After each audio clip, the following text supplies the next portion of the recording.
Now, no one in the movies sets out to make a bad movie. Sometimes there can be circumstances that takes a movie away from the filmmakers. Studio interference, budget restraints, even recasting can make a movie bad. Sometimes movies get made that just don't hit the spot. Well, we're here to count down our worst movies of all time. Of course, it's subjective, and what we think is bad, you might love. But first, here's Neil with 10 bad movie facts. Well, thank you very much, Pav. So what I've got for you, I thought, what a fascinating subject. I'd be intrigued to know what is voted for overall the top 10 worst movies of all time from a poll. So off to Rotten Tomatoes I went, and this is what they came up with. And at number 10 is Jaws the Revenge. At number 9 is The Last Days of American Crime. At number 8, National Lampoon's Gold Diggers.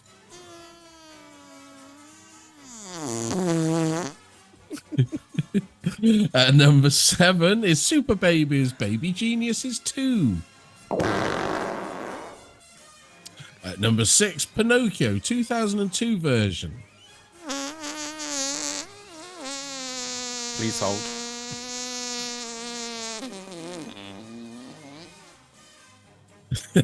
At number 5 is John Travolta in Gotti.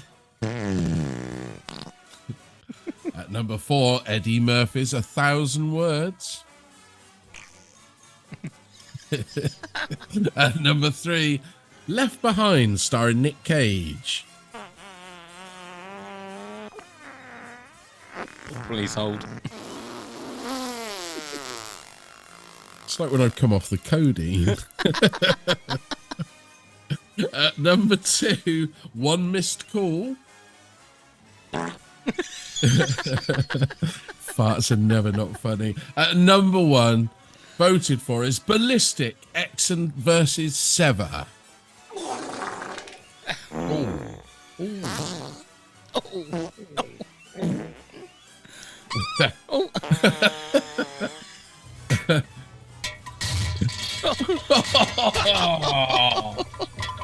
Definitely after the codeine. Well, here we are, ladies and gentlemen, for episode 150. And it is perfectly timed that it's 150. And Neil is with us again. So hello, Neil. Hello, everyone. Thank you very much again, like I said last time, for all the love, the messages and everything that everybody sends me. It means a hell of a lot while I'm battling things and getting through things and trying not to lose my leg. Doing all that. Excuse me. I'm sorry. I was going to say, with those fart noises, my son showed me a video which really made me laugh, where somebody, from a bit of a meme or whatever it is on TikTok, where they play fart noises to their dogs. Have you seen these? And the reactions of the dogs? No, I haven't. Oh, it was really making me laugh. Like, there was this English bulldog and it was sat like that. And then the owner farted or pretended to fart with the noise or whatever. And it's just the way he goes. I had to watch it again. Yeah, it was so brilliant. Have you ever played Guess My Fart? No. So you're in a room with someone, you have a fart locked and loaded, and you say to that person, guess my fart. They then have to make the noise they think that the fart is going to be. Oh. So they might, whatever, and then you fart and see how close it is. It's like Name That Tune. It is Imagine like Lionel Blair and Una Stubbs doing that. I played it with Finn, my grandson, a couple of weeks ago, and he got it absolutely right. Did he? Got it absolutely. He knows. I wish I'd filmed it because it was like perfect. He just went, and then I farted and it went. That's all he knows his granddad too well. He knows his granddad too well. So right, we're here to sort out our worst movies ever. Yeah. Now, what is your stipulation in regards to worst movies? You tell me yours, and then I'll tell you These mine. are films that I've never been able to. Well, I've seen bits of them, but films that I've never watched again. They've stuck in my brain where I've just like, I can't be bothered with that. And the list, literally, I just wrote all the films that I felt like that, and I had about 40. Right. And then I had to think, right, okay. Certain people who know me will know one of the films in my list. They're I'm sure everybody listening that knows you knows one of the songs. Songs? Films? One of the films. Yeah. But the rest of it is, I just thought, no, let's whittle this down. And before I'd even look at the Rotten Tomatoes list and did all of that, I'd written my own list, and I just thought, okay, go through your 40 plus films that you'd written down and tick and cross and tick and get rid of, and it just was a elimination. I found it hard to put it apart from like the top 2 or 3. I found it quite hard under that. They're all just shite to me. Yeah. Do you know what I mean? So they're all lumped in together, but I have put them in a top 10, but they could change any time for this. Okay. So with every top 10 we do, I always rattle off my list of the ones that are in my head. Then I always go to Google and we'll put the same category in there and find the top 100 of that, just in case there's any that I've forgotten. Yeah, which is always good to see. It's always, because there's always going to be one or two I thought, I should have had that. So I add it to my list. But with this, now I've got stipulations in regards to, I realise that I haven't watched as many of the really bad movies as I thought I have. Okay, so these ones are bad for me in regards to my reaction to them. Now, you've got things like that Birdemic movie. Yeah, I've which to me was made specifically to be a bad movie. And like Sharknado and Sharktopus and all of those six-headed shark, all of those kind of movies that are made because they are made to be like really bad B movies, and they're made like that on purpose. Yeah. Right? Or I've got no movies where there are talking pets or talking babies, or no, nor have I. You know, those kind of movies that you know are going to be absolutely fucking shit. Yeah. But I'm not going to waste my time to watch them because I know what they are. I know how bad they are. I've got one on my top 10 that I watched by accident. Right, okay. It fell into my eyes by accident and I didn't realise, and it wasn't until I was watching it that I thought, they actually made this. Okay. How the hell did they even let like the script go through? Anyway, so that's my kind of stipulation in these movies, especially one is very, very personal to me. So a lot of it really is to do with like my taste, as opposed there will be definitely 2 or 3 ones on my list that people will go, well, that's my favorite movie. Yeah, no, as probably is with yeah, I've got yours. Well, I've definitely got one that I'm probably going to get hate for, and some others that I thought about, and and struggled. Even watching them at the cinema, some of these struggled to stay in the screening. I've always been one of these people, I'm not going to walk out. I'm really not going to walk out. But these push my patience. Right. So before we carry on, we've got to do this. Lisa's Challenge. What the fuck are you saying? Thank you, Lisa. Right. So how many duplicates are we going to get, do you reckon? 3 on this one. You reckon 3? Yeah. Okay. I'm going to say 2. Okay.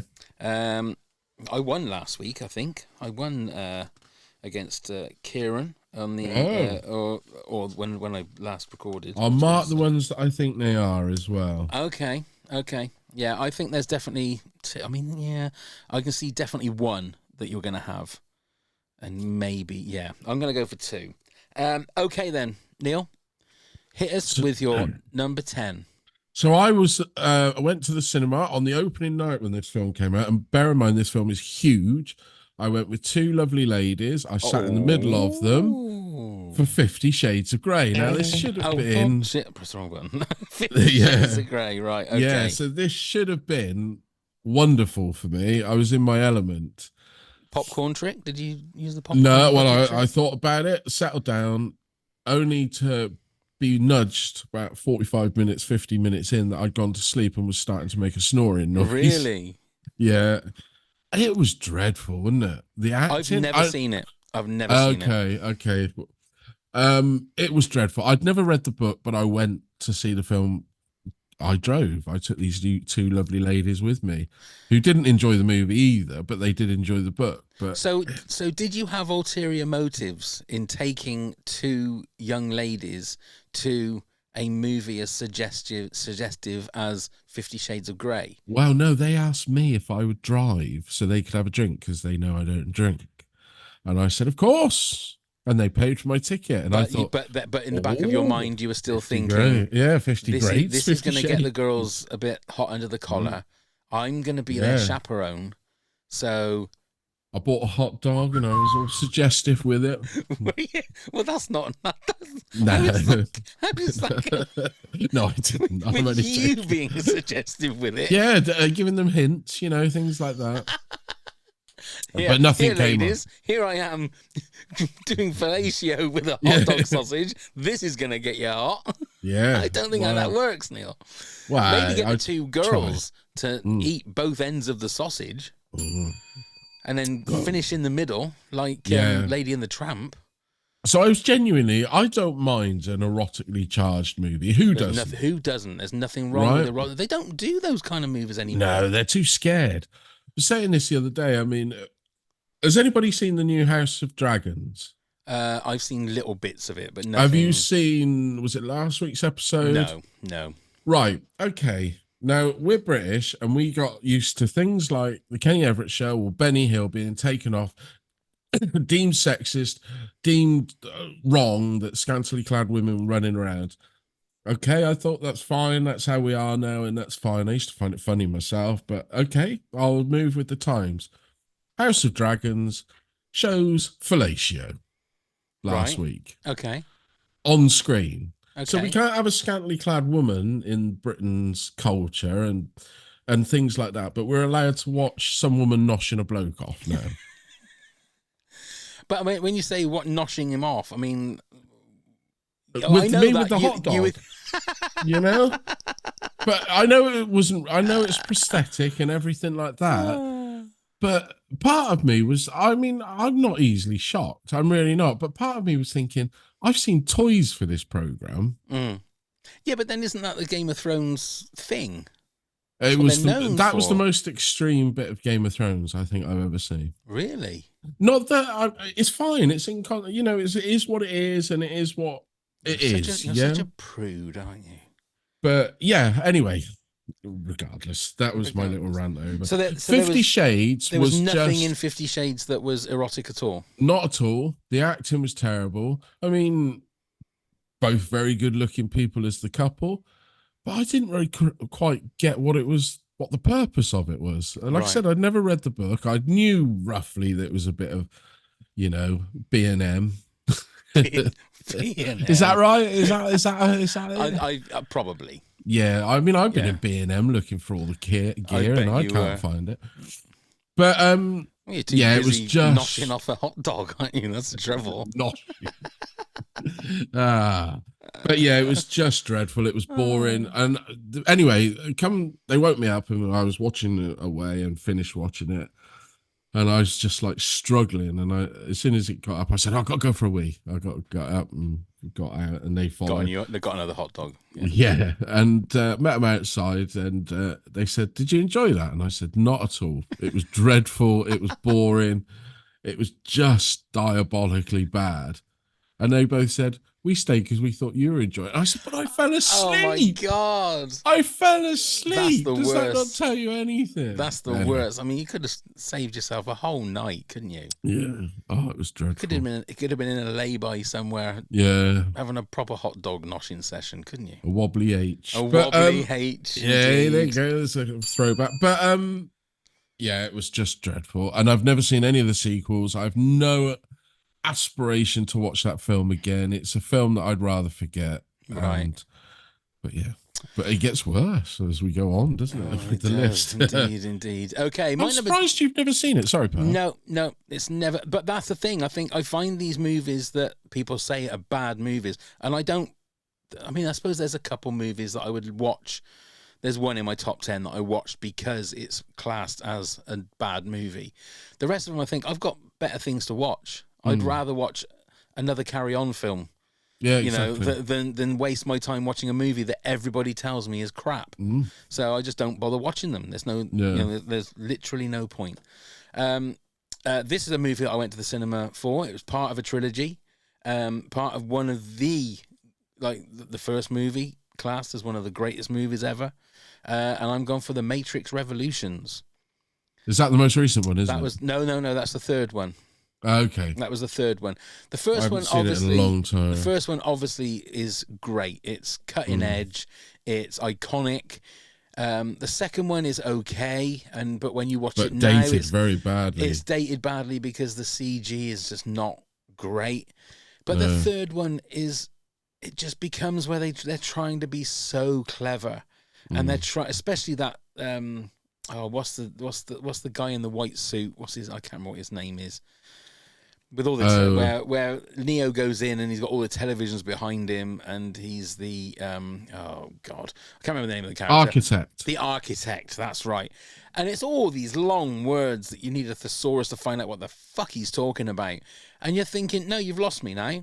You've lost me now, and I really don't care about what's going on because it's getting very convoluted. It's getting very, very complicated, and you're making it far more complicated than it needed to be. It just needed to be a rip-roaring action movie, and it lost me, and it made me. It didn't make me hate The Matrix, but it made me hate the whole trilogy. Because the first movie was so good and still is so good. Still is. And it seems like these were the times when we were having, it wasn't just The Matrix, was it? But I think it was Lord of the Rings, where we were having the movies like one a year. That's it. I think The Matrix was that, wasn't it? Or maybe the first it had one. a couple of years between the first and the second, didn't it? And then they did back to back. Second and third, which I think is what they did with Lord of the Rings. Did they not do that with Two Towers? No, that was every Christmas, wasn't it? Every Christmas, yeah. But so for me, it was a real disappointment. And I don't know if you've seen the new one. I have. Yeah, it's okay. There's moments in it. I preferred the third one to the two before it, if you know what I mean. Yeah, but it subverts the expectation a little bit, which is, I think, kind of the only way that you can really do it. But yeah, it was a disappointment for me, and the fact that I think if anything, it's that one scene. It's that scene with the architect that makes me realise it's a bad movie. Was it the third? It's such a long time. I watched the first one again while I was laid up with my leg. Went to watch the second one and then watched that CGI. I got to the bit with the Agent Smith fight, and I thought, I can remember there was a bit of that in the trailer for it, and at the time you're going, "Oh my god, that looks amazing." Yeah, but watching it now, I was like, I'm going to turn it off now, I thought. And then I never even bothered rewatching the third one. I've only ever seen it once. Yeah. But is that the one, the third one is the one with the weird rave when they're in the... Yes. Yeah. Yeah, Zion, when they're in Zion, yeah. Yeah, it's pointless. There you go. Okay, your number 9 then, please, Neil. So this is one of the ones I thought we may have a crossover. Jaws the Revenge. Yeah, no, I've not got that on my top 10, no. I've only ever seen it once. I rented it. When did it come out? About 1987. So what? 15 years old, 16 years old I was. Yeah, I've never seen this one. Yeah, I watched it. I don't remember a lot of it. All I remember is that the shark followed them miles up the coast. How it knew how the fuck a helicopter was flying over above, but it's just dreadful. And Michael Caine even admits it's dreadful, but it paid for his holiday or whatever it is. It paid for his mum's house. That's it. That's right. And you can't blame him for that. But it is just the whole thing. And the clips I've seen, I was rewatching some of it to think, does that warrant still being in the list? And watching the clips, you can see it on YouTube or wherever you want to watch them. It's just truly dreadful. The effects of the shark are dreadful. Michael Caine is just being Michael Caine, but having a holiday in the Bahamas. Now, am I right in saying that he couldn't pick up his Oscar because he was filming that at the time? Yeah, I believe so. I think. Yeah. I mean, I can always remember when me and my brother went to LA for a week back in 1990 or 91. No, it'd been 1990 because it would have been for my 21st, and he was 18 at the time. We went and did the backlot set at Universal. Yeah, and they had a big, massive blue sky, like on a big, massive billboard, and I can remember them saying that was for Jaws 4. Where they had like the big sort of lagoon lake out the back where they would film certain scenes. And that was for Jaws 4. But yeah, I mean, the second one's weak, but it's okay. It's passable. I quite enjoy the third one for some reason with Dennis Quaid. Yeah, that's right. Yeah, I went and saw that in 3D at the cinema. Did you? Did it work? Yeah. It did. It wasn't fantastic. No. But there were certain bits that did sort of poke out at you, like a leg had been bitten off or something, I think it was, and was turning around in the water. Right. And sort of like the bone came at you a little bit, but But nothing. But yeah, I quite nothing enjoyed the third one. There's something nothing as good as Jerry O'Connell's severed penis in Piranha 3D. I didn't see that. Did you? Yes, that was fun. I can imagine. It was a really bad movie, but yeah. But yeah, it made the Rotten Tomatoes list. So I thought, well, we've got some things right. And I thought, yeah, it's just dreadful. It's truly dreadful. Jaws: The Revenge. Yeah, it's another one that I don't see. This is going to be a real change for us in regards to. I'm not going to be putting things on our list when we're talking about them tonight because I just haven't got that kind of time. Yeah, but remember, I've watched a lot of shit films because I was on the buying, the buying department for Blockbusters and Choices video chains. Right. So I was given literally every week. I was given like 6-7 films to try and plow through to see whether we should buy or not buy. I don't know how you could do that. It must be a nightmare. It was I was watching a movie a night, a week. Jesus. Yeah, I had to because it was part of my job. Your job. Yeah, part of your job. Yeah. Okay, my number 9. Now, this, for anybody that knows me, this might be a surprise, but I'm going to go Star Wars Episode 9, The Rise of Skywalker. Very nearly moved my list. I'm with you on that. Now, the sequel trilogy, I feel, has got a lot of. I mean, I love The Force Awakens. Saw it 13 times at the cinema. I love that movie. It's still got its faults. The Last Jedi has been, I think, where all of the sort of like the bad fan feeling was born from that movie. I think. Yeah, I think so. I think all the divisiveness came from that movie, and it's just got worse and worse and worse as years go on. Upsets me because he was trying to feed a new line, and he was, but it did, yeah. And then The Rise of Skywalker became a movie where they tried to right the wrongs of The Last Jedi and just failed miserably. Yeah. And the only reason this is in my top 10 is because when I came out, as I've done from, I mean, maybe not the original trilogy. I didn't watch them probably on the first night. I probably did with Empire and Jedi. Yeah. I definitely did with Empire. I'm sure I did. We queued up outside Cheltenham Theatre and watched Empire. But the prequel trilogy and the sequel trilogy, I was there midnight, like opening night, and then watching it again probably the following day at least. And I did this with Rise of Skywalker. And then when I watched it the first time, I came out and I asked myself the question that, oh my God, is Star Wars just a movie? Now, in 47 years, I'd never asked myself that question. It was more than a movie to me. It was part of my DNA. It was in me. It was, you cut my blood and it will run Star Wars red. Do you know what I mean? Yeah. And it's the first time I've ever questioned. Now, a lot of people think that's just ridiculous. They're just movies. A lot of them are, but for me, Star Wars was always more than that. It was part of me, and that's the first time I ever questioned it coming out of that movie, and it shook me. It really did, because I'd never felt that before. So just for that reason, that's the reason that I put it down as one of my top 10 worst movies ever. And well, I'm not going to disagree. Do you know, it took me a week to go and see it, didn't it, after release? Because you told me I was really reluctant. It almost scared me to go and see Rise of Skywalker. Yeah. But I rewatched it again, and it is bad. I mean, visually it looks good. Oh, it looks amazing. It just doesn't make any sense. That's the trouble. At all. It just doesn't make any sense. And it seems to me like they really tried to get it done as quickly as possible, and story came last, where to me it should come first. But yeah, that's the only reason. I was really reluctant to put it in my top 10 of worst movies of all time, because it's no disrespect to anybody that's in it. I think that Daisy Ridley is great. I think that that Adam Driver is the best thing about the sequel trilogy.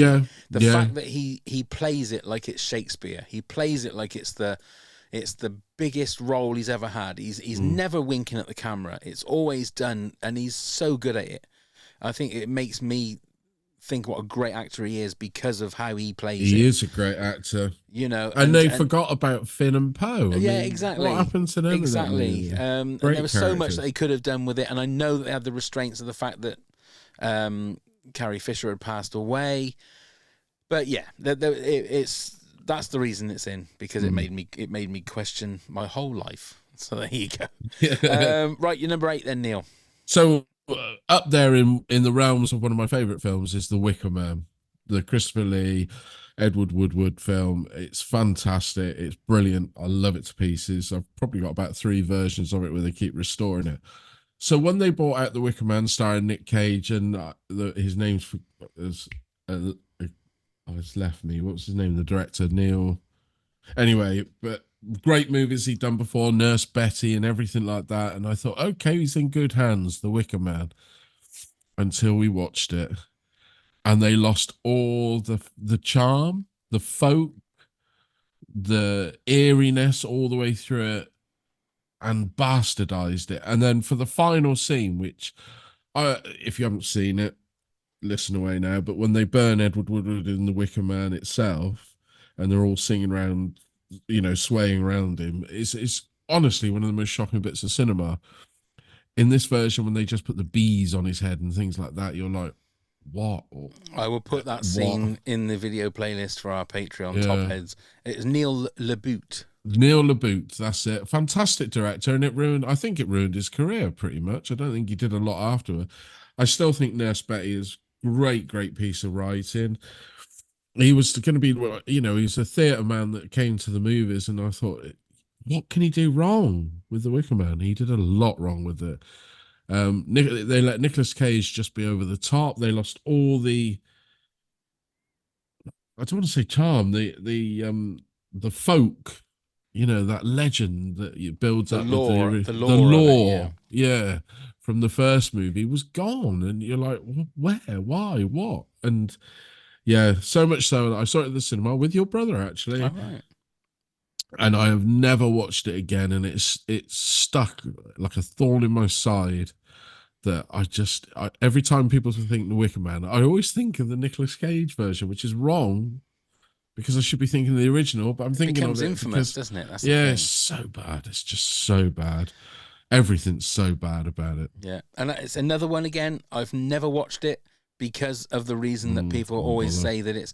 And is there another actor around that can have such a varied filmography of absolute fucking dross and absolute classics than Nick Cage? And it's weird at the moment because he seems to be churning out movies like one a month at the moment. These straight to whatever you call them, streaming maybe. But the last few that he's done have been pretty good. I mean, that Long Legs that's in the cinemas at the moment, it's been getting amazing reviews and has done amazing in the box office. Somebody I know went to see it for who I work with and said it chilled them to the bone. I bet. Long Legs. He said it was absolutely. Yeah, then he does Renfield, and I saw that, and that was not good. Yeah, I couldn't watch that. It was all over the place. Bad. But yeah, and you think he did, I quite enjoyed some of those really low budget ones. Willy's Wonderland. Yeah. There's something about it that I quite enjoyed. You knew it was very low budget and it was Nick Cage. That was the Colour of Space. Did you see that one? I've seen that one. H.P. Lovecraft. Was it Mandy? Oh yeah, I quite enjoyed that one. I mean, that was batshit crazy. Yeah, that was real batshit crazy. And then he does fantastic films that I think just are so underrated and underlooked, like Pig. And I haven't seen Pig, but what was I can't remember the name, but on holiday, on the flight over, we saw the one where he starts appearing in people's dreams. Oh, what's that one? Oh, I'm going to have to try and find it now. Because I'd seen the trailer for it. So he's basically this absolute nobody. Yeah. He's a school teacher that like his marriage is just cracking up, and he's just dream scenario it is. Oh right, no. And then ever so often people will just mention to him that said, "That's funny, you were in my dream last night." And then like everybody all around America, all of a sudden, he's in their dream. Sometimes he's just stood in the corner. Yeah. And then he starts doing really like horrible things to people in their dreams. And so from the start, he becomes famous and he's loving it because he's becoming famous. Then all of a sudden people hate him because they're like, he's trying to kill them in the dreams. It's a fascinating thing. I'll have to. It's such a good film. Yeah. From 2023, Dream Scenario. It's called, but I would recommend that. Yeah. Yeah. But yeah, don't watch The Wicker Man. Just forget it ever existed. Okay. My number 8. Now, if you're going to do a top 10 of worst movies of all time, for me, this has to be in it. It probably should be higher, but I'm going to go for The Room. Yeah, I've now seen it. You've now seen it. Yeah, it took me years to watch it because I thought, do I really want to watch it? I didn't put it in my list. I'll tell you why now, because I found it so funny. Yeah, and the thing is, I don't think, whereas things like Birdemic and those, they are made to be like that because they want to make a shit movie. Tommy Wiseau, who is the legend behind The Room, genuinely thought he was making like a masterpiece.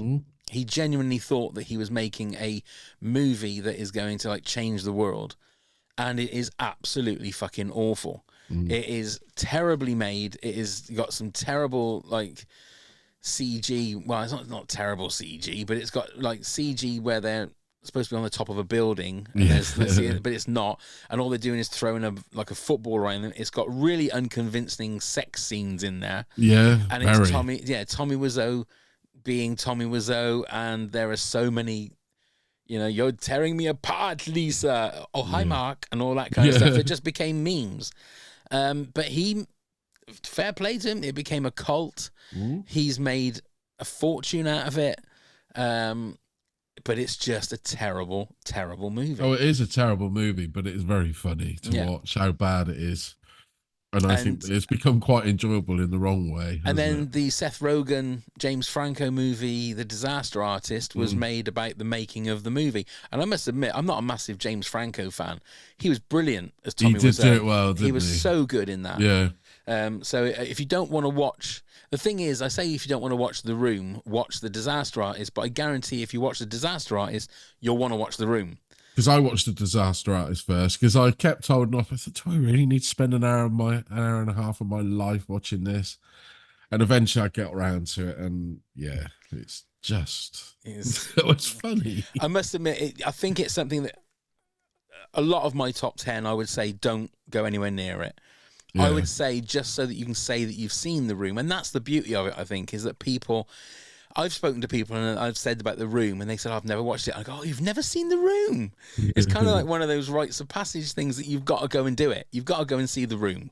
Yeah, don't mix that with Brie Larson's Room. No, yeah. Which is a fantastic film. Yeah, because you definitely won't find anything to laugh about. No. Go on then, Neil, you're number 7. So another one from the cinema, and I've never seen it since. I'm a big fan of Madonna. I love her music. I've got original 12 inches from the 80s still stored in my record collection. You have. And so in the early 90s, me and my friend went off to the cinema to watch her In Bed with Madonna. Oh God, what, the documentary? Yeah. And I said to my friend time and time again, I'm hating this. It's starting to make me dislike Madonna. Big time.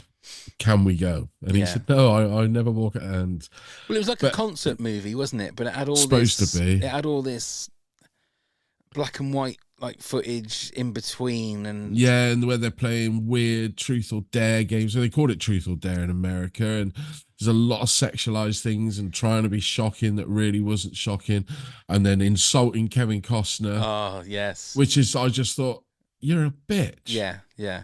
And then there'd be these bits that were like her kind of doing a monologue, wasn't it? Yeah. And it was. I didn't like it. No, I hated it. I passionately hated it, and it took me a while to go back to Madonna.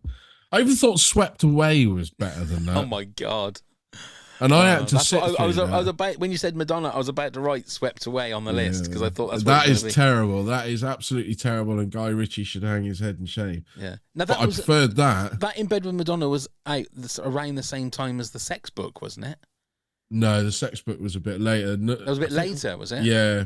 Oh right. I think. When did In Bed with Madonna? When was that? 91. I think it must have been around about that time. Because Kevin Costner was the king of Hollywood then. Yeah, that's right. Yeah. You know, and I just thought you showed yourself up to what you. Yeah, 1991. Yeah, watched it at the cinema. It was a pretty busy cinema as well. Was it? Did you have did you take 2 women to that, and was you noshing on a sausage? Me and Terry. There you go. Not the same. But yeah, it was just dreadful, and I really just thought she came across as an unpleasant person in the whole thing. Yeah, I completely agree. You know, if I was her, I'd get rid of that film somehow, delete it, and never speak of it again. Yeah, but she's horrible. Not. mean, she's not relevant now, is she? Not particularly. Although that sex book, which I do happen to have a copy of, do you? Working at W.H. Smith's, me and a few of them pre-ordered what we were getting in so nobody could buy them. One sold recently for 900 quid.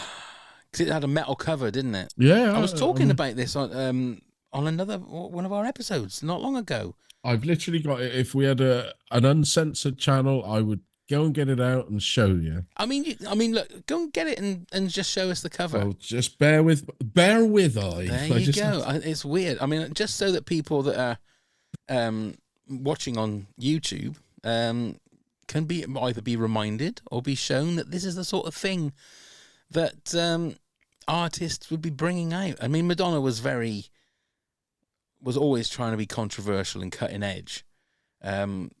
And it was, and I can remember, I never actually owned the book, but I can always remember, there it is. Yes, I remember that. There it is. So it had like there a we go. stainless steel cover.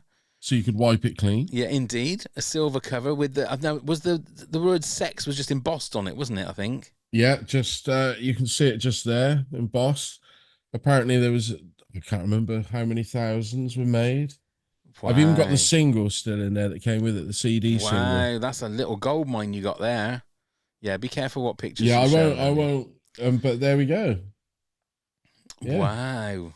This book is about sex. Sex is not love. Love is not sex. But yeah, I thought I was going to play the Wiley one because when we were working at W.H. Smith's when that came out, they said it was limited edition and we can only get so many in. And I thought, I'm going to take a punt and I'm just going to buy it and then store it. It was about 25 quid, wasn't it? Wasn't it about 25 quid? Yeah, 25 quid it was, dead on. Which back in those days, it's probably about £1,000 today. I used to have the cover that it came in, the silver foil thing that it was put in, but I think in the moves, I've lost it. This has always been in storage, this. Right. But yeah, apparently it's sold for 900 quid. Wow, that's a really gold mine you got there then. Well done. Yeah. But there you are. I'll bring it around and let you have a read. No, God, no. I'd wreck it. I can remember a few of the photos, and I know that some of them were pretty... Yeah, I mean, you see everything of Madonna. Yeah, there's some beautiful pictures in there, though, she didn't really care, did she? She didn't care. Not then.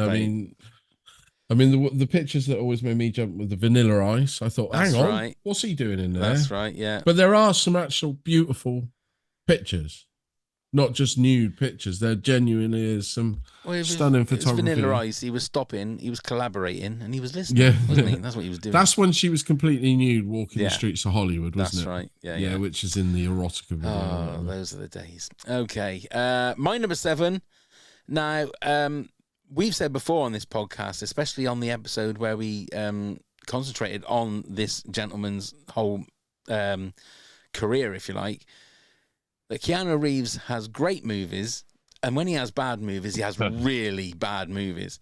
So we went to the cinema, myself and my wife, to watch Knock Knock, which was an Eli Roth movie, and I laughed at the moments that you weren't supposed to laugh. It was like, I mean, I don't think Eli Roth, and I do think that Eli Roth is not a good director. He's not a good director. I think he's a bit of a hack, and I think he had one lucky movie. And then the rest of the movies that he's had have been absolute fucking dog shit. That Green, whatever it was, that cannibal movie. Green Inferno. Oh, I know. Dude, it was dreadful. Yeah. Cabin Fever. Yeah. Was that him? That was dreadful. Yeah. I mean, the first Hostel, I think, was the one that was good. It's okay. It's a comedy. There you go. Yeah. Overall, it's a comedy. But I only think that became Hostel and Hostel Part 2 became... as successful it was because Tarantino put his name and executive produced it. Yeah, I agree. There you go. I agree. Again, like I say, Keanu Reeves can go from... He's better when he's got hardly any lines to say. John Wick, yeah. John Wick, The Matrix, those sort of cool, iconic characters. In this, where he plays somebody that has had a little bit of a dalliance with 2 women, and then they basically terrorize him, and they... Whether you want me to spoil it or not, but I've never watched it because you told me how shit it was. I couldn't be asked. They bury him up to his neck in his back garden, And I can't remember, they do something to his eyes or whatever, and he's just going, my eyes. It's a bit like the bees thing. My eyes.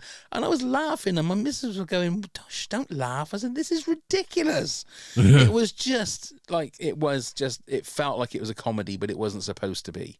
It was like a revenge kind of thriller thing, but it was awful. So, that won't be going on my list. Yeah, do yourself a favour and stay away from that. Okay, then you're number 6. So Christopher Reeve's last outing as Superman, Superman 4, Quest for Peace. That's my number 5. Is it? That's not the one that I put that we'd have a joint one. But hey, I've got it on Blu-ray because I bought the box set of Superman because I do like 1, 2, and 3. 4 is just at that time, wasn't it? America versus Russia. We had the Rocky 4, which is actually a good movie. Yeah. We had all of those sort of things coming out. Russians were the baddies at that time and everything. And then this was just the Nuclear Man, wasn't it? That's right, yeah. But that fight on the moon, it looked like an Ed Wood movie. Yes. That's how bad the fight on the moon is. Yeah.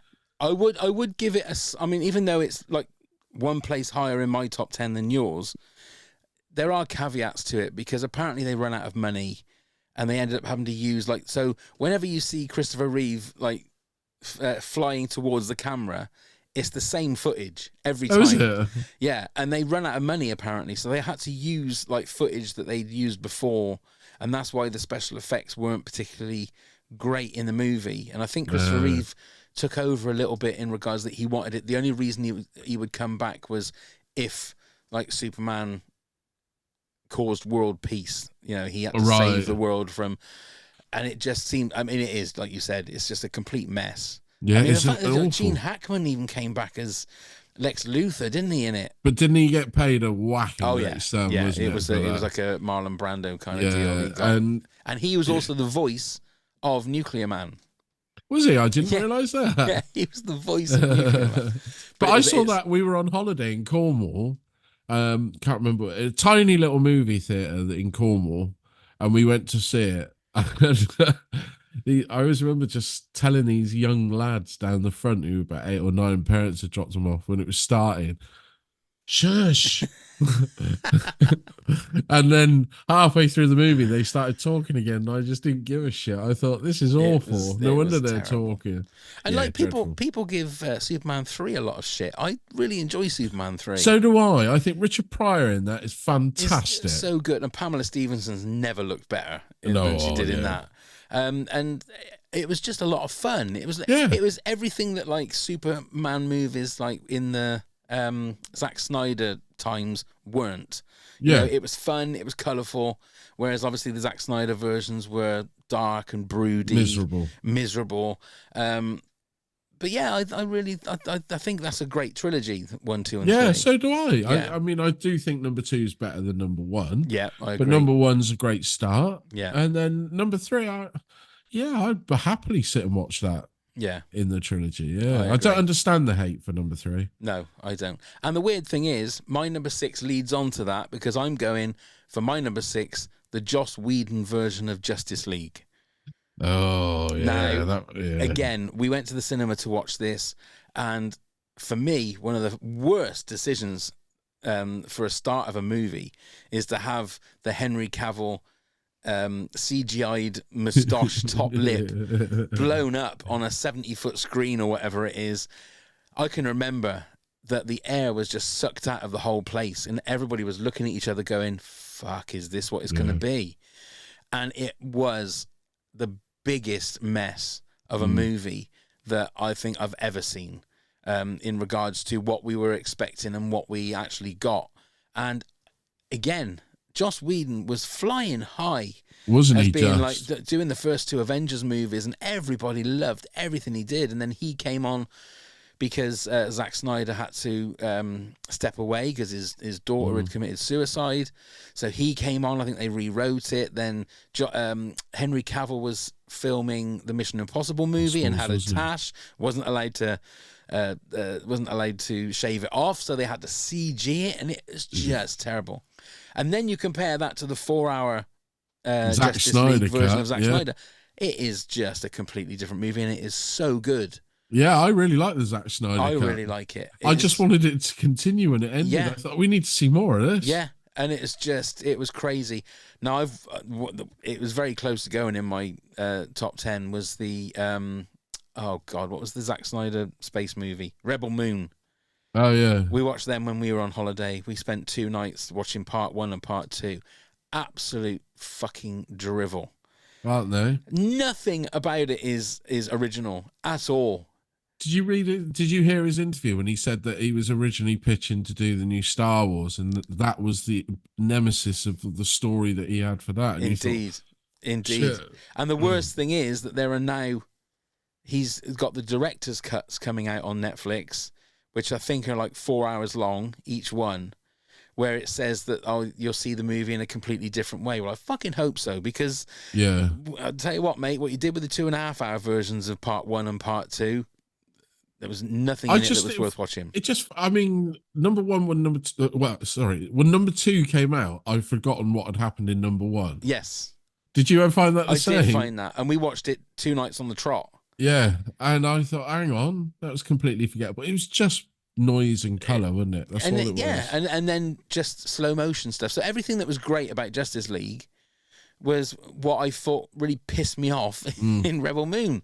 But, you know. But I quite enjoyed when he, I mean, I think he's a good director. I really do. I think he just needs to be given that freedom, doesn't he? And I mean, 300 is great. I'll probably get hate for this. I actually enjoyed Army of the Dead. It was okay. Yeah, I mean, sometimes you need a popcorn movie in your life, and that was a great popcorn movie. You know, you didn't have to think. You could see with Rebel Moon what he was trying to do. He's trying to build a Star Wars Dune type lore that he can then, you know, really go into. And there was nothing in it, like I said, that was original. They're fighting with swords that light up. Oh, where have we seen that before? Yeah, exactly. You know, you've got a sort of chosen one. You've got all the bad guys are in fascist kind of suits and uniforms. Well, we've seen all that before, you know. And you've got just normal kind of farmers. It's just all been done before. Yeah, so that was disappointing. That is a very, very, very disappointing couple of movies. It was close. It was close to being my top 10, but that was my number 6. Okay, we're halfway, Neil. Okey so it's dokey. time for this pop quiz, hot shot. Pop quiz, hot shot. Now, with this one, Neil, obviously it's just you, so you're against yourself on this one. 8 out of 10, I believe, is the best we've had, which was Anne Hegarty, the old governess of the Chase. Yeah, the Chase. So we'll see if you can do this. I'm going to give you one of the movies that is classed as one of the shit movies. You need to tell me who the female lead was. Female lead. I'll write that in said big letter. Movie. Okay? Okay. So here we go. Number 1, The Hottie and the Naughty. Can you give me a year? No. Okay. The Hottie and the Naughty. Do you want the year? I think it was probably early 2000s. I didn't realise you have to make me work for it. No, it's all right. No, don't worry. Because I've never heard of 2008. it. Never. 2008. Heather Graham. No, it wasn't. It was Paris Hilton. Oh. Jack and Jill. Adam Sandler. Didn't he play his sister in that? He did, but it was Katie Holmes.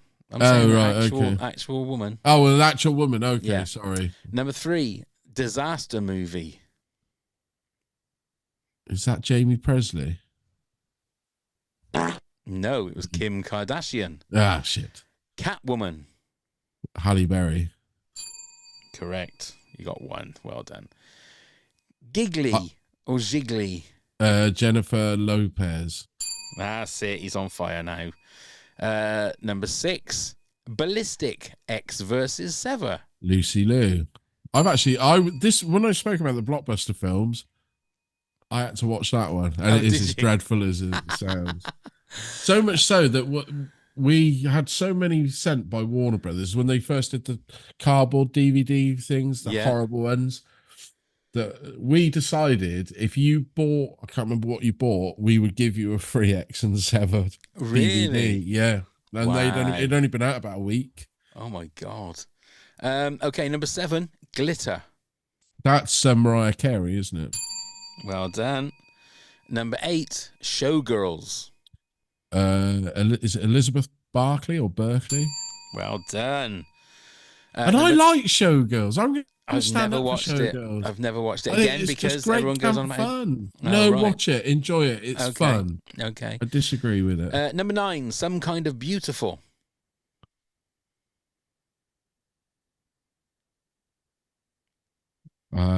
No. I'm going to have to pass. No, it was Jessica Alba. Alba, yeah. And the final one, Striptease. Demi Moore. Well done. 6. That's not bad. Not bad. 6 out of 10. That's pretty good, mate. Striptease. That is a dreadful movie, isn't it? I've forgotten isn't how Burt bad. Reynolds in that? Yeah, when he's just in his pants and cowboy boots. That's right. And Demi Moore's boobs look really odd because they were so silicone. Yeah. In the movie. Yeah. Yeah, horror. Disaster of a movie. Yeah. Okay, back to the job in hand. Your number 5 worst movie ever then, Neil. So I was given this as when it was in book form when I went to my first ever holiday to Majorca. With my parents. My brother gave it to me. I had no idea that L. Ron Hubbard was what he was. I was a 14-year-old boy, and I thoroughly enjoyed Battlefield Earth as an adventure book. Plowed through it, enjoyed it. Found out what L. Ron Hubbard was and all about that sort of malarkey. And then the movie came out, and it was one I had to review. And I thought, well, they could possibly make this movie okay if they just follow the action points of what the story was in the book. Fuck, that was dreadful, wasn't it? John Travolta and Barry Pepper, wasn't it? Barry Pepper. I've never seen it. I've seen clips of it. Yeah. Forrest Whitaker as well, wasn't it? Oh, yeah, he was in it as well. Yeah, that's right. But truly dreadful movie. Truly dreadful movie. But what more can you say? John Travolta with the massive domey head. I mean, I feel that's one of the ones a bit like The Room, that when you talk about worst movies of all time, Battlefield Earth is always in the the chat, isn't it? Definitely. Yeah. Was it directed by somebody quite well known, or was it just a director for hire, as they say? Battlefield Earth, year 2000. Yeah. And it was Roger Christian. Okay. Have you ever heard of him before? I think I have. He's an Academy Award winner. He's known for Star Wars Episode 4. And hang on, second unit director. There you go. Didn't he do one of was he the one that did the Bounty remake? No. Let me see. As a director, Joseph and Mary, Prisoners on the Run, Bandito, Masterminds, Underworld, The Final Cut, Christopher, Fire on the Water. Wow, that's a classic. There you go. So I don't know exactly what he was. What he had to do with Star Wars then, but he was second unit director of the Phantom Menace. They stopped the video shop, even though I voted against it when I had to thing. But loads of people said no, it'll be a big seller. It's John Travolta. He's in his prime at 2000. He was massive then. And Barry Pepper, obviously, coming off the back of Saving Private Ryan, was in everything, blah, blah, blah. And they said, okay, well, we're going to go medium to high buy. I remember one of the shops that I was running in Gloucester, we had 40 copies on VHS. Wow. He was in the art department for Oliver. Okay. And he was also a second unit director for Return of the Jedi as well. So, yeah, he's done some stuff. But just shite. Yeah. That's all these are. You can't really say anymore. Shite. 2.5 out of 10 on... it's dreadful. Yeah, there you go. Okay, well, my number 5 was Superman 4, Quest for Peace. So back to you for your number 4. So this is one I've only just seen recently. It dropped on Prime. It's the 4th one out of this series. Now, it's The Expendables 4. Oh, I've not seen this one yet. Right. I watched the first 3 and nostalgia took over and enjoyed it for 80s action, okay? They're not the greatest movies. They're not going to win awards. And so many people just tell me they're shit. But I think, like I said, everybody needs a popcorn movie. And if you grew up in the 80s like we were, when we were teenagers, those sort of movies were fun. And I enjoyed all 3. It's like the Avengers of 80s action movies, isn't it? You get all these people that are just like, You want explosions, you want gunshots, you want violence, and that's what you're watching. Okay, Yeah. it's your escapism, and anybody that tries to critique it, what you're doing, because it's Yeah. not about that. Yeah. So Expendables 4 dropped on Prime. I thought, okay, I'll watch it. I enjoyed the others. Oh boy, I worked the plot out in the first 10 minutes, Right. which you will do. The special effects. Now, this movie came out in what, 2023? Yeah, last year, yeah. There's better special effects on Thomas the Tank Engine cartoon. Really? You know, in the computer Yeah, animation. yeah. The explosions, the flying. I don't know whether Stallone said, well, I'm not giving any budget to this. We'll just have to do it on a whim. Like I say, the story, it was just translucent. You could see what was going to happen. There was no sense of peril. There was no sense of action. Megan Fox looked truly fucking awful in it. Oh, really? And she's not an action star. The only person I said that it would be any good in that, and who seemed to be just having a little bit of fun, is 50 Cent. Oh, Curtis really? Jackson. Okay. I'll give him a little bit of credit. He seemed okay in it. Jason Statham just looked like he was there for the paycheck. Dolph Lundgren looked like he was pissed. It's truly a dreadful movie. There is Right. nothing I can say about it. Well, you're not making me want to watch it, Neil. That's for sure. But I would say just flick through it. You don't need to, you'll know the story when you Yeah, see yeah, it. yeah. Just look at some of the special effects.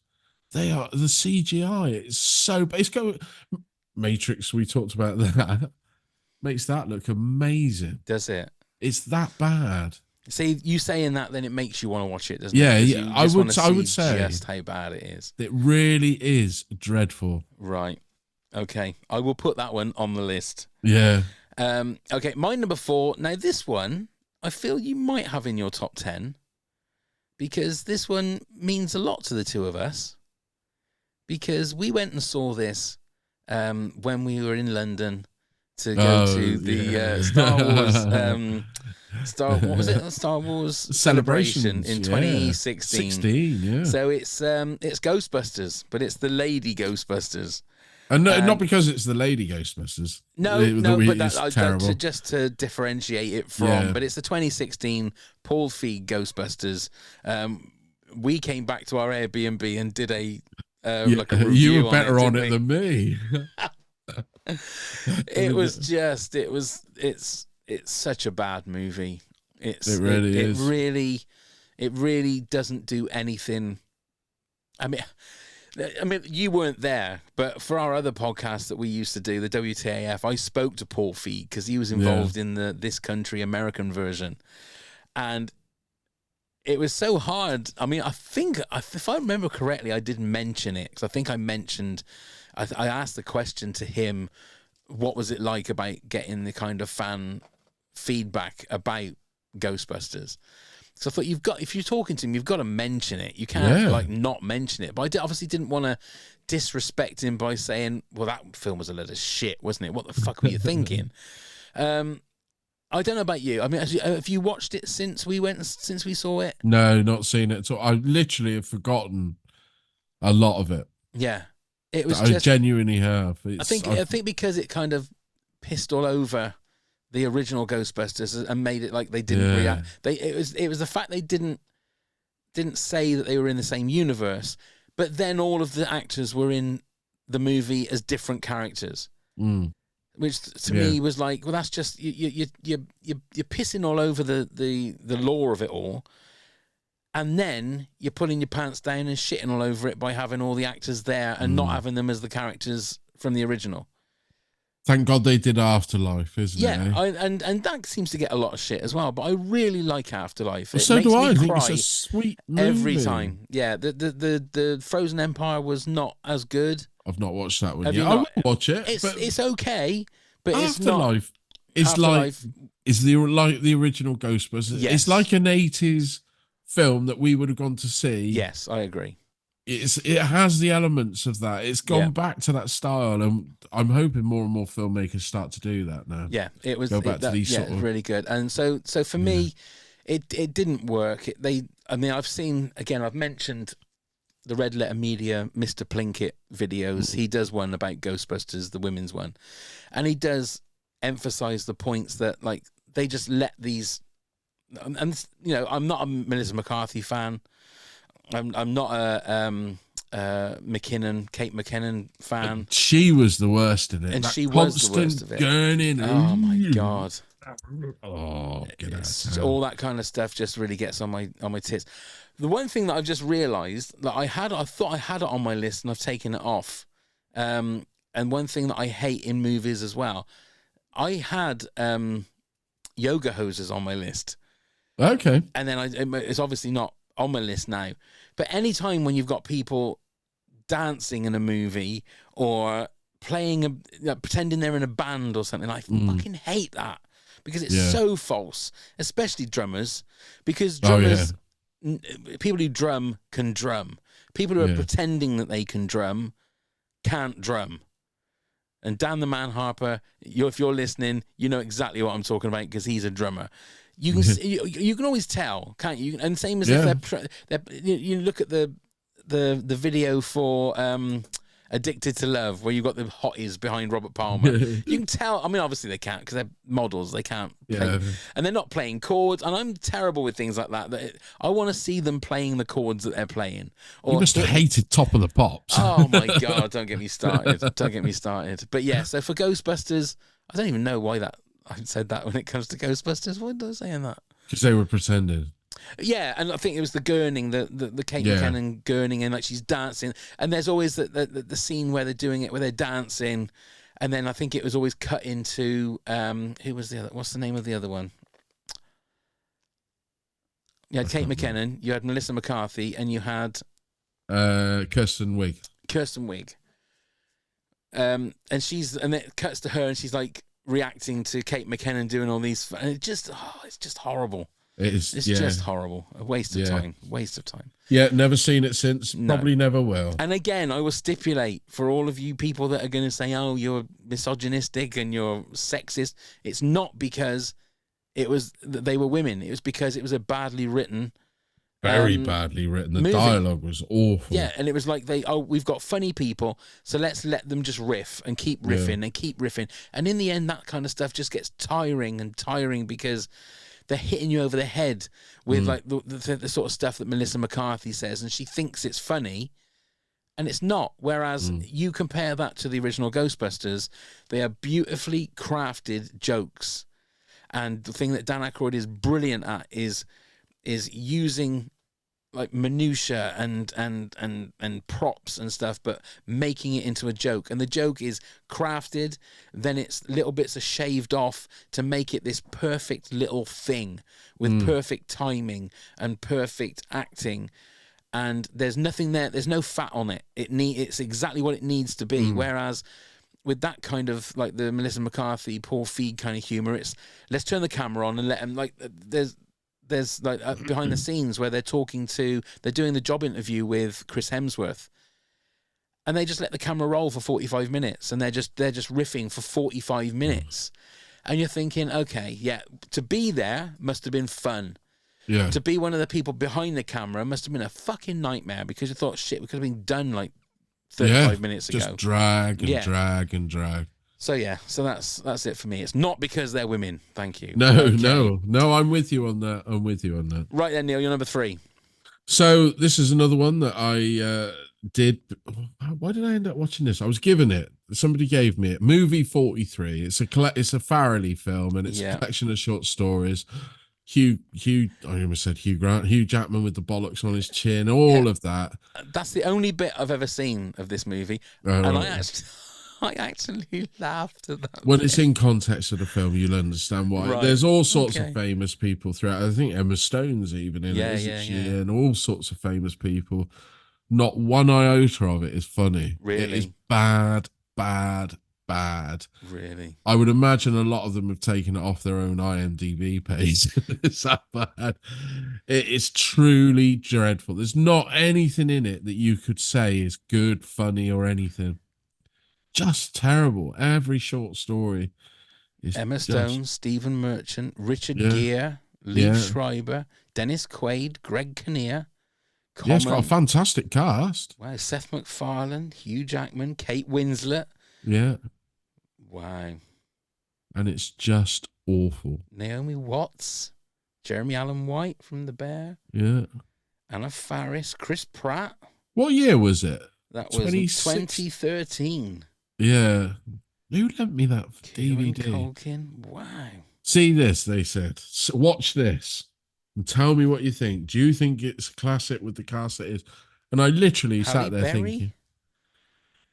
Yeah, I mean, I've because it's like a load of sketches all together, isn't it? Yeah, yeah.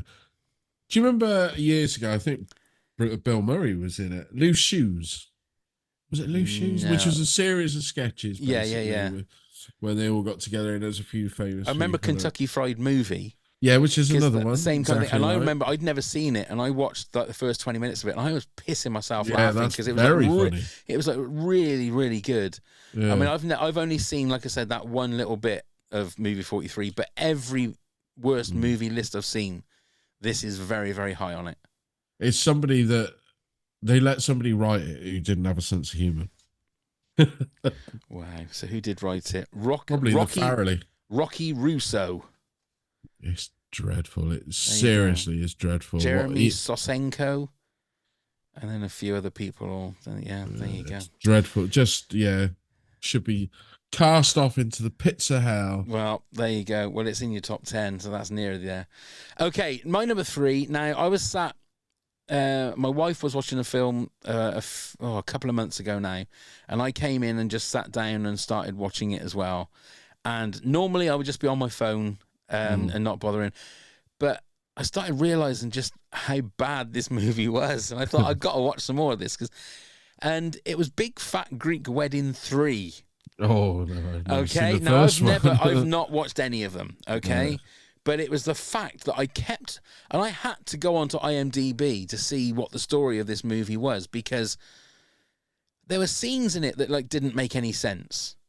Like they were in Greece, and it was all their family, and they like this one brother would be talking to somebody, and it was almost like they just like, right, we need another scene, so let's just have this, and they plonk it in there, and the acting is, I mean, Big Fat Greek Wedding, the first one, was a massive hit, I can remember, and it's got the guy that was in Sex and the City in it as well. He was like the one of the love interests, John Corbett, something like that. I don't know. But I was gobsmacked. I was absolutely Now, normally the stuff that my wife watches, I will sort of go, because she loves all the police dramas and all of those kind of things, where it's exactly the same, but just with a different... Oh, God, I was going to say a different old woman at the front, but I better not say that, but a different person at the front, but it's always the same kind of things. And I said to her, you are watching some shit here. She goes, what do you mean? I said, this is awful. She goes, well, I don't care. I just like, just watching it. And I just couldn't believe that somebody had given someone money to make this. Yeah. But it's like I said on the intro, is that nobody goes out to make a bad movie, but somebody must have to read a script and go, well, that doesn't make any sense. Yeah, it makes you wonder how many people chuck money at things because something was a success originally. Well, that's what I'm thinking. Is it because that first one, and probably the second one, made a lot of money? Well, the first one was famously low budget, high return, wasn't it? Yeah. I mean, I've got no idea. It was like one of the most successful comedies of all time because of how low the budget was and how much money it made. I mean, have you ever seen any of them? No, because they didn't come under the reviews thing. Because it was a right. massive hit, it just came straight out as a massive, and it rented amazingly well after the cinema run. Yeah, so it had a $5 million budget, the original, and it made $368.7 million. Yeah. So that was the first one. Now, I didn't even realize there was a 2, let alone a 3. No, nor did I, to be honest. But I could imagine that the second one obviously wasn't as successful in the box office. So the box office, so here we go. The budget for the second one was 18 million and had a gross worldwide of 90.6 million. So it still made a fair profit. Yeah. But obviously nothing as much as that. But I'm sure that then the people that made it are thinking, well, look, this could be like money for old rope. Now, I got no idea. I had no idea.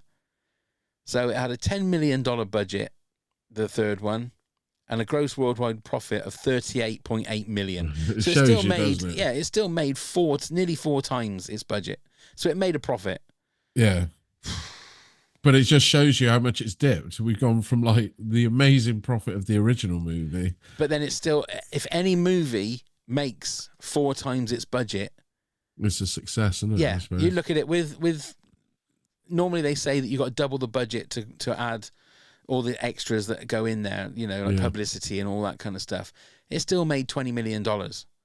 So yeah, somebody there somewhere somebody in got an rich. office is getting really, really rich on that.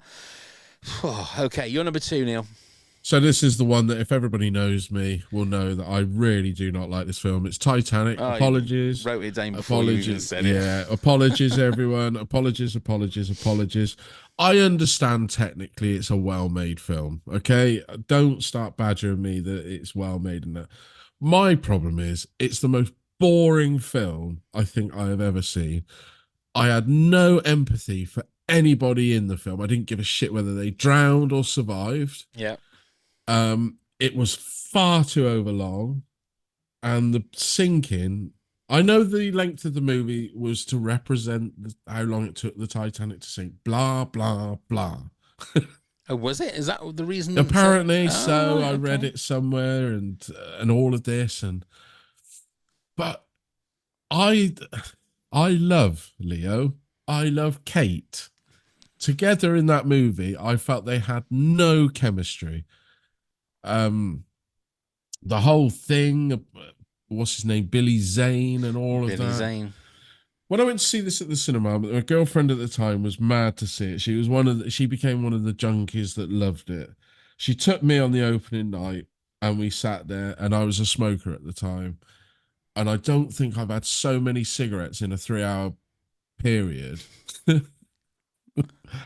And I got told off by the usher for saying, God's sake, when will this boat piss and sink?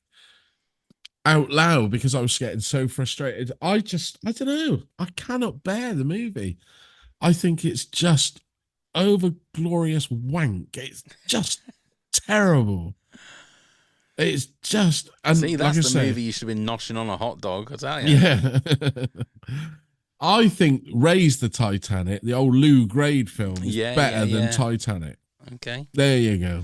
There you go. It's one of those things, isn't it, that like you're obviously in a minority when it comes to very that. much so. I'm the same. I don't mind the movie, but it's like it's a glorified love story with like an amazing last half an hour, because that's basically what you're there to see. You're there to see the Titanic. Which I actually saw a clip of recently on when I was flicking through the channels. It must have been on Channel 4 or Film 4 or whatever they put it on. And I saw a bit of the sinking. I have to say some of the effects on that is dated quite badly. Oh, really? You know? I've not seen it for a long time. So yeah, I thought, hang on, this looking very. The fact that it really looked like a model. I know they couldn't recreate the whole Titanic, but it just really looked like a model. But yeah, I don't know. But it was 97. I mean, you're looking at but look at the money it did back then. Yeah. How people, I don't get it, and that's one of those phenomenons that I just don't get. Bit like me and Ed Sheeran. Yeah. It's just one of those things that I don't get. A $200 million budget, even back then, but it's made $2.264 billion. Yeah, you couldn't pay me to sit and watch it again. I bet I could. Well, you could dangle a hot dog in front of you, and that'd get you there, wouldn't it? There's the screenshot. Yeah, I do feel that was the one I knew was going to be there. I must admit. Okay, my number 2. This is the only movie that I've came out of feeling really angry, and I think I've mentioned this before. This is the magician movie Now You See Me, and I can't remember whether one of our kids, or maybe we took a couple of our kids. And it's Jesse Eisenberg, Woody Harrelson's in it, Dave Franco, Isla Fisher, and they're all a group of magicians, and it's a heist movie. And they all try and be so fucking cool. And it genuinely, we came out, and normally I love staying at the end of a movie in case there's a bit at the end or whatever. As soon as it came up and said the end, I was gone out of the cinema. And to the point that my wife thought that I needed a poo, because I just literally literally ran out. I stormed out of the cinema, and then I was in the little foyer bit afterwards, and she goes, "What's up?" I said, and I just ranted. It was like people must have thought that I was arguing with my wife because I was just going. I said, "What a load of fucking shit that was! I can't believe." They think it's so cool, don't they? She goes, "Calm down. What's wrong?" I said, "I don't know. It's just really got on my nerves." And it was the fact I've never watched it since, so I don't know if maybe I was just in a bad mood that day. I have no idea, but I've never had such a visceral reaction to a movie to the point that I stormed out as soon as the movie finished and ranted to the first person that came up and asked me, "Am I all right?" Which unfortunately happened to be my wife. So I don't want to go back and see it because I don't want to ever get that angry again. So you've never seen part 2 then? I've fucked that. And there's a third one coming out, I think, next year or the end of this year or something. Oh, really? Not a chance. Not a chance, because you can see what it is. I like Jesse Eisenberg as an actor. I think he's really good. But he's so smarmy. And like, the thing is like they're doing magic tricks, but you know that, like, it's not magic. I mean, all right, magic is magic, I know. But when you watch someone like David Blaine do it in front of you, you sort of go, "That's really impressive." I don't quite know how he did that. But with being in a movie, they can cut, they can do special effects and that, and it's all bollocks. So it doesn't mean anything.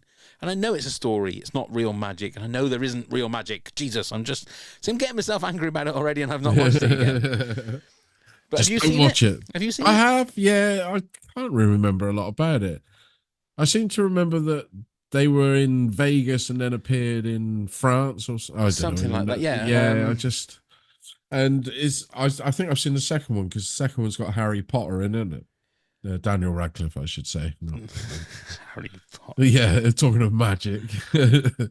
Yeah, Mark Harry Ruffalo, Potter. of course, Mark Ruffalo as well. Oh, yeah. Morgan Freeman, Michael Caine. Yeah. And it's got an amazing cast. It really has got a fantastic cast. Who directed it? Louis Leterrier. Oh, yeah, okay. So, Incredible Hulk. Incredible Hulk, yeah. Okay. And Transporter. Yeah, and I don't mind Transporter. That's the first one especially I thought was really good. That's Jason Statham. That is best. Right, before we reveal our number ones, Neil, if you want to do a countdown between 10 to 2, and then I'll do the same. So we got at number 10, 50 Shades of Grey. Number 9, Jaws the Revenge. Number 8, Nick Cage's The Wicker Man. Number 7, In Bed with Madonna, aka Truth or Dare. Number 6, Superman 4, The Quest for Peace. Number 5, Battlefield Earth. Number 4, Expendables 4. Number 3, Movie 43. Number 2, Titanic. Nice. Mine is number 10, Matrix Revolutions. 9, Star Wars Episode 9, The Rise of Skywalker. Look at that. You had Expendables 4 at number 4, Movie 43 at number 3, and I had Star Wars Episode 9 at number 9. The Room at number 8, Knock Knock at number 7, at number 6, the Joss Whedon version of Justice League. 5, Superman 4, Quest for Peace. Should have been number 4. Number 4, Ghostbusters, the 2016 version. Number 3, Big Fat Greek Wedding 3. Oh, my God. And number 2, Now You See Me. So, Neil, what is your number 1 worst movie ever? And if we get the same one, then I win Lisa's challenge because I got 2. Yeah. So we've got 1 at the moment. So, yes, it's basically, we did a YouTube video yonks ago about this. It's Batman and Robin. Oh. Joel Schumacher's Batman and Robin. This is the one I thought we might double up on. People that know me will know I'm a huge Batman fan. I think the Tim Burton 2 Batman film. See you. Oh, dear. Chris O'Connell. How bad was he as Robin? Anyway, just the whole thing. Nipples on a bat suit. That sounds like a song by The Beat. It was. Nipples on a bat suit, please don't eat. But it's just the whole story. Joel Schumacher. Wasn't a great fan of Batman Forever, right? But there was moments in it. Okay, I've never been a fan of Chris O'Connell. O'Donnell. Chris O'Donnell. That's what I was looking at. I just wanted to double check because Chris O'Donnell. Chris O'Donnell is what I meant to say. Nipples on a bat suit. Is just, I find him quite dreary as an actor. Okay, yeah, I'm going to put it out there. He is what he is. I just think he's a filler, and he's a lovely fella. Yeah. Nipples But, on a bad suit. but the whole thing. So Batman Forever, I sort of forgave it because I did think Jim Carrey carried that movie. Okay. Yeah. Val Kilmer was quite a good Batman. I could have done without the Robin and blah, blah, blah. Not a great fan of the way Joel Schumacher filmed it with these Technicolor. Yeah, and all the neon kind of. Yeah, not a fan. But I forgave that one and it's okay. And then George Clooney was miscast. He's not Batman. I'm sorry to have to say it. He's not Bruce Wayne. He hasn't got the chin for it, really. I just don't know. I just don't think he comes across as a Batman type. But okay, well, it's there. He was poor, but that was probably because of the script. The villains could have been great. Poison Ivy was so underused. Bane in it was not how we knew Bane. Yeah, that was bad. Yeah. So it was very just shit. It was awful. And I remember seeing it at the cinema, and I have watched it subsequently since. And when we did that video on YouTube, I can't remember what we called it, but I can't remember. It's on our no nipples. I remember that bit in it. No nipples. Nipple on a bad suit. But yeah, the whole thing is just truly dreadful. Truly dreadful. Yeah. Yeah, it didn't make my top 10, but that was only because there were 10 others worse. It was on my original list. Yeah. And even looking back at it now, there's just so many bits of it that just. The weird thing is that like Tim Burton with the first two Batman movies, very gothic, very 1930s looking. Very, but also it's all on a set, but it doesn't look like it's on a set. Whereas the Joel Schumacher ones look that straight. They're all on a set. Even like in Gotham, it's a set. Yeah. And I don't know if it's the lighting. I don't know if it's the color scheme. Everything seems just too, like you say, the Burton ones were very gothic, so they're very subdued colors and very dark and it's blacks and grays. Whereas his was all neon yellows and purples, and it just felt too colorful as a Batman movie. It felt very much like the original '66. It could have been in that sort of universe. Yeah, but without Batman. The campness. And but without the campness. Yeah. It was just dreadful. I mean, like I said, I'll sing this from the same song sheet for ages. I do think the first Batman with Jack Nicholson, Tim Burton Batman, and Batman Returns are probably better than Nolan's Batman. There you go. Because I'm going to say it because they're more in line of what I knew Batman to be. From when I bought the comic books growing up, the comics and everything, they were nearly where Batman. All right, the suit wasn't there, blah, blah. But they were nearly in line with what I knew there. The Joker was an evil man. Yes. Whereas, like in the Tim Burton one, I'm not going to take it away. Heath Ledger was fantastic, but he's just a psychopath. Yeah. He's not the supervillain that Jack Nicholson is. And yeah. I think it missed that. And I'm not dissing Nolan's Batman. Controversial. I absolutely love Nolan's Batman, and I'll even slightly defend Dark Knight Rises. Oh, no. But, that should have been in my top 10. I'll slightly defend that. I don't mind it. It has moments. But it's not I think Burton nailed Batman. And I think Michael Keaton was so good as Batman. Yes, I agree with that. Okay, my number one. Now, this is one I'm going to get shit for. I know I'm going to get shit for because this is a lot of people's favorite movie of the 90s. But it's the only movie that I've ever walked out on before the end, and it's Ace Ventura: Pet Detective. All righty then. See, you just doing that makes, with all you've gone through, it still makes me want to go through the screen and punch you in your face. I can understand that. I just absolutely, look, there's people that love Jim Carrey, and I think there's people that just don't. He's very Marmite. And we went and saw this in a packed cinema, and after I think about 30, 35 minutes, maybe 40 minutes tops, I said to my missus, let's go. I said, I cannot handle this anymore. And I love the stupidest of comedies. Yeah, right. I love your Naked Guns and your airplanes and the Blazing Saddles. The more ridiculous, the better.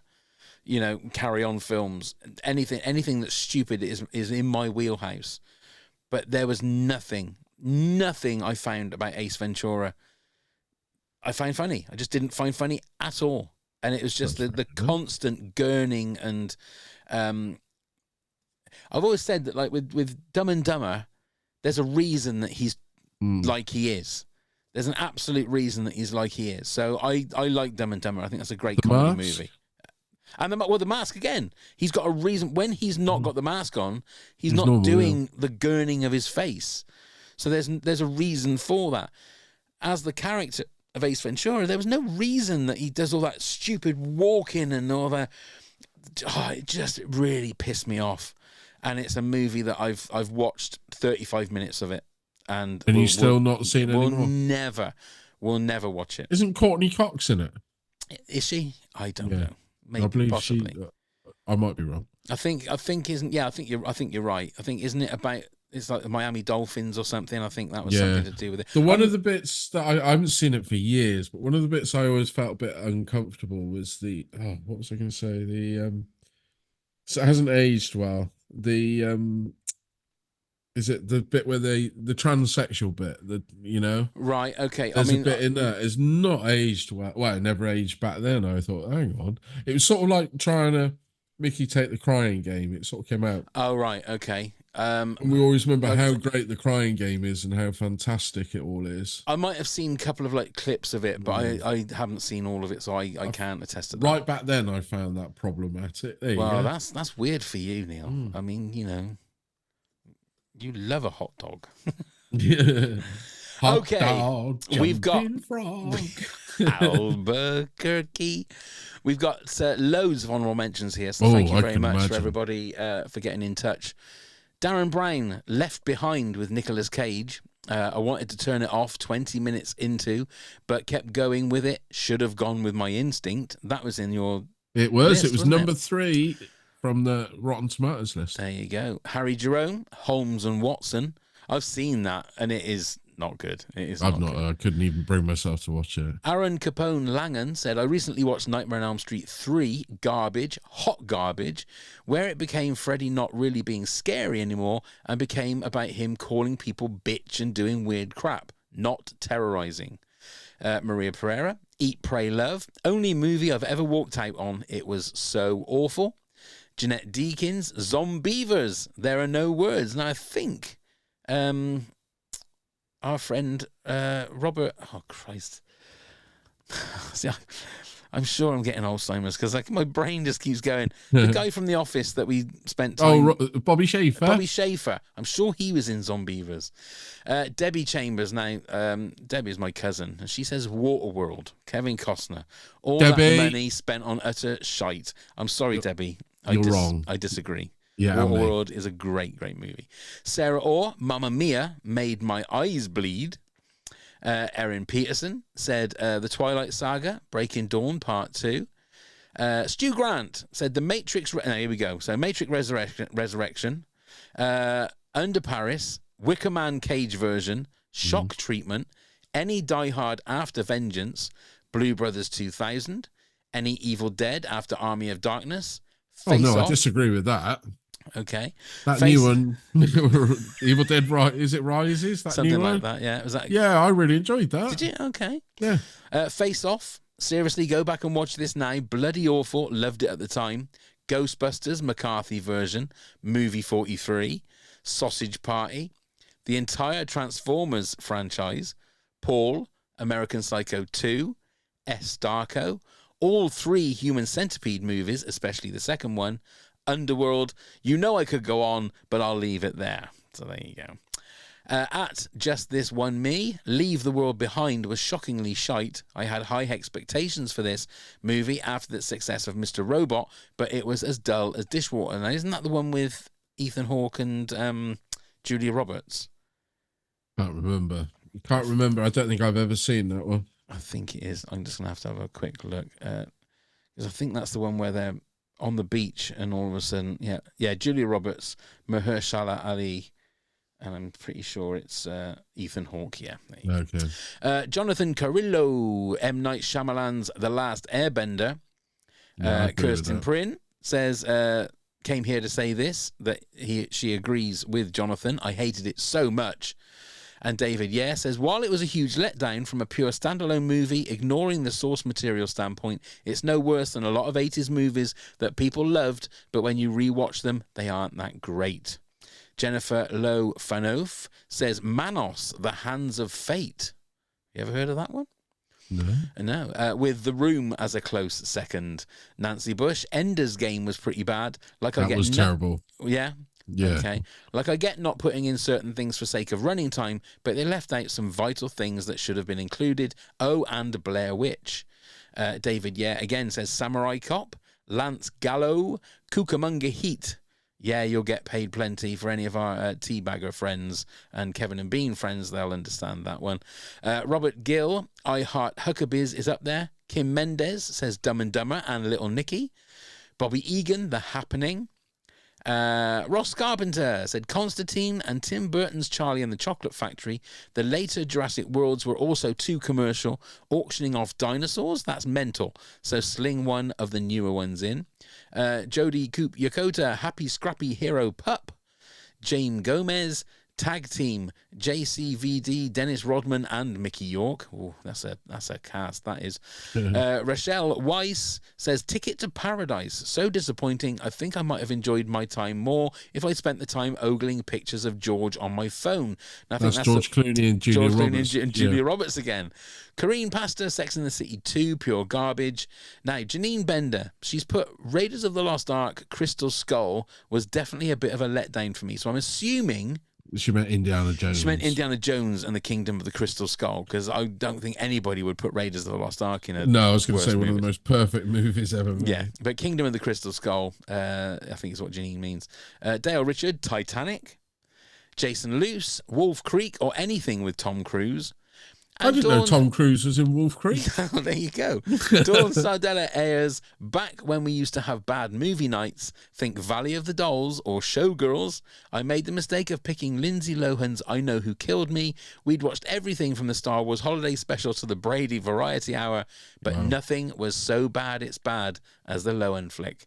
Not even the third installment of the Bring It On series. So there you go. Wow. All done. Worst movies ever, episode 150 in the books. Have you got all the bits and pieces to do the... Of course I have, young man. So over to Neil for all the gubbins and all that stuff. So what I would like to do is invite all of you over who hasn't already to our social medias. Give us a click, give us a like at Top 10 Pods. We're on all of them and every one of them. Email us at toptenpods@hotmail.com with questions, emails about anything you'd like. Come help support the podcast at patreon.com, where there's all sorts of... Hang on, let me say that again. patreon.com/top10pods, where you can get rewards and all sorts of things from tier 1 and up. Excuse me. Check out... I'm going to have a drink. I've just got over a cold. I might sound a bit nasally.